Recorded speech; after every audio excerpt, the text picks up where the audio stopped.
Assalamu alaikum everyone. My name is Kainat Nazir. I am going to present the topic that is related to discourse analysis, and that's basically linked with the came under the umbrella of linguistics, and that will help out the students. They are doing research on discourse analysis. It seems to be easy, but when you are going to do research, and you will interpret it, and you will relate with the text, and you will do analysis, it will be some sort of a hodgepodge. So yeah, I just try to make easy for you. I will try to make you understand, and I will explain in a very simple way. So what is discourse? So we will discuss about the discourse, level of discourse, discourse analysis, and further we will discuss about the difference between text and discourse analysis. So actually, what is meant by discourse? If I will explain in a very simple way, then every idea is a discourse, every book is discourse, every religion is discourse. Originally, the word discourse comes from Latin word discursus, which denotes conversation, speech, and communication. So every speech, it's mean, I have already told you, every idea, and yeah, you can say it is based on the uh, societal elements. It is the that is the language beyond the sentence. And when we are talking about the conversation, so how it will become the part of discourse. So conversation, how we can compose the conversations, there is that is the interaction between two people. They shares the ideas, the speaker delivers the ideas to the hearer or the listener, so that is in the form of the discourse. Any sort of the speech interview, that is also based on the discourse. So according to the Joffer Leach and Michael Chort, discourse is an interpersonal activity between speaker and the hearer. So what is meant by the interpersonal activity between speaker and the hearer? That is the communication between the people. They shares the idea, while you including the societal elements, they discuss the idea. So when if I am talking to you, are you listening me, and you are the hearer, and I am delivering the idea, so that is also called the discourse. When we are talking about, actually language has two major domains. The first one is the text, and the second is the discourse. And the text, we were talking about text is the specifically in the form of written form, that's and that is in the visual form. But discourse is maybe an oral and the written form as well. It's mean that is if I am speaking, that is it in the form of discourse. If I am showing the slide, and that is in the written form, so that is also called the discourse.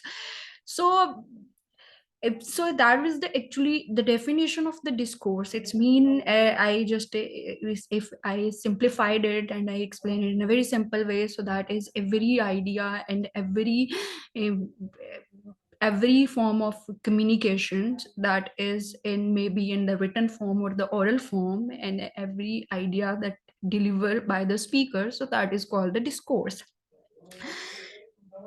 So discourse has a three levels.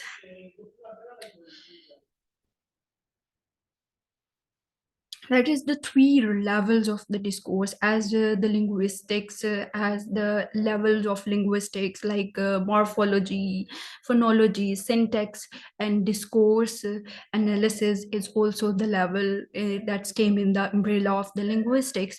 as it is, discourse has three level, that we observe the language in perspective of the societal element, and that is the meta part, meta function. It's mean that is a major function. In the first function, in the first level, we are just focusing on the reader, focus on the ideational means that is related to the idea, whatever the person observe in the society, that's link with the text and the uh, and whatever you are observing in the society, and how you are perceiving, how you are taking the things from the society, and then you will compose it in the form of the text. It's mean you are taking the idea.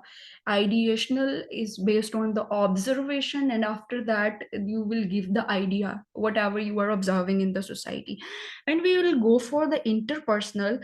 So the group of the people that they are living in the same society, and which type of activities they are performed in the society, and how they are interconnected with each other.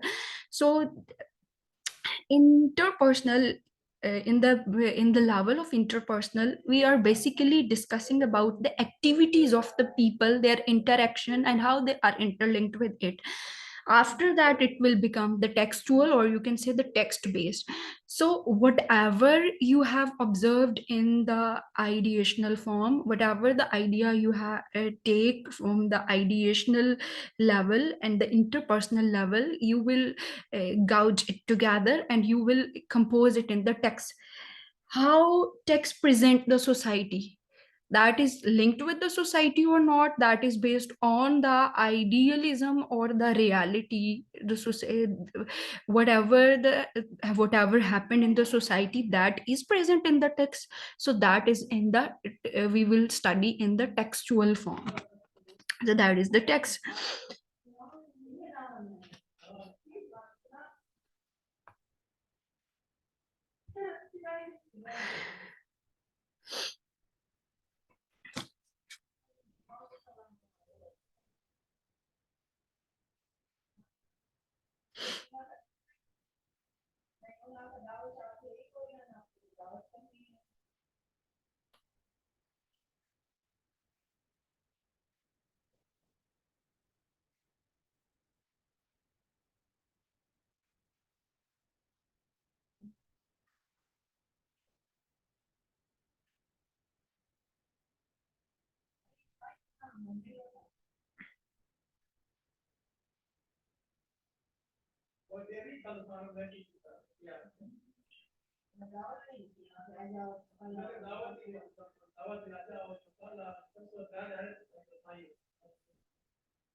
It means link and ties within the text.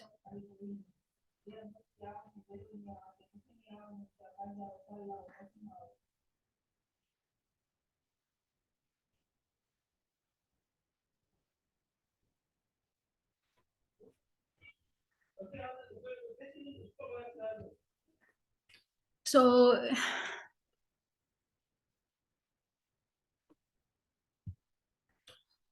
when we are talking about the features of the discourse, so two major feature is that is the cohesion and the coherence.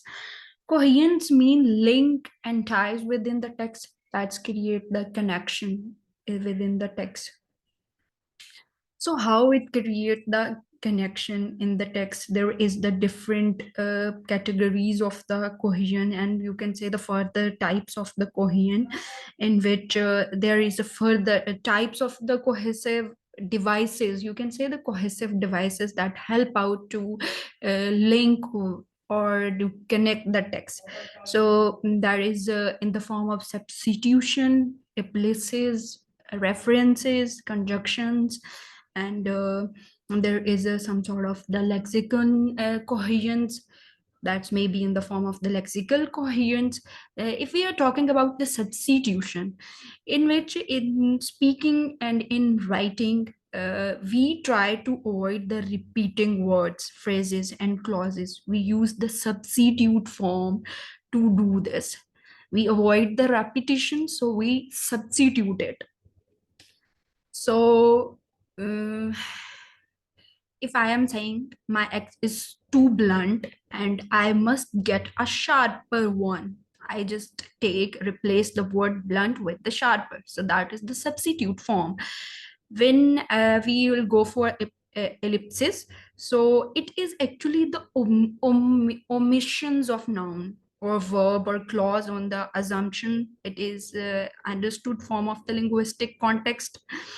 So if we are talking about the reference, so reference actually the use of word which do not have a meaning of their own, such as a pronoun in the articles. So if we are talking about the conjunctions, that is also the cohesion, that is the cohesive device, and you already knows that show the relationship between clauses in the sentence. So if I am talking about Fatma couldn't go to school because she was sick, so if because it's show the relationship between that, what happened, why Fatma is not going to school. So if we are talking about the coherence, coherence is actually give the logical sense, that is in linguistic what makes a text semantically meaningful. It's create the meanings. Okay, then we go for the, that was the discourse I explained in the previous in slides, or you can say the lecture. That's about the discourse. Now we are moving toward the discourse analysis.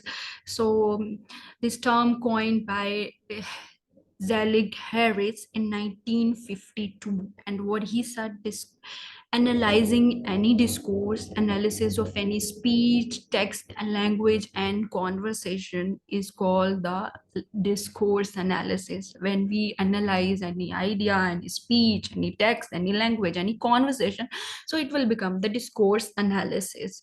So that was the two-day lecture, and hopefully you will get my point. Whenever you will go through this lecture, you will listen that lecture.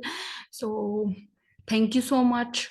uh, Kindly subscribe my channel, hit the bell icon, and stay tuned for more videos. Thank you so much.